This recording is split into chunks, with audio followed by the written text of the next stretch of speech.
नमस्कार. मी मोरेश्वर. हाय महाराष्ट्रमध्ये आपलं स्वागत आहे. दुःखद बातमी आहे. ज्येष्ठ सामाजिक कार्यकर्ते आणि कष्टकऱ्यांचे नेते बाबा आढाव यांचं सोमवारी रात्री निधन झालं आहे. हे कळवण्याला आम्हाला अत्यंत दुःख होत आहे. बाबा आढाव गेले. हमाल, रिक्षाचालक आणि बांधकाम मजुरांचे बाबा गेले. बाबांच्या फुफ्फुसात बिघाड झाल्याने त्यांच्यावर गेल्या 10 दिवसापासून पुण्यातल्या खाजगी रुग्णालयात उपचार सुरू होते.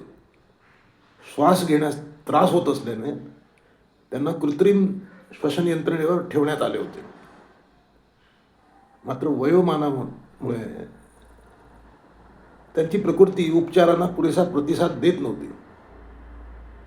उपचारादरम्यानच सोमवारी रात्री 8:30च्या सुमाराला त्यांची प्राणज्योत मावळली. बाबा 95 वर्षांचे होते.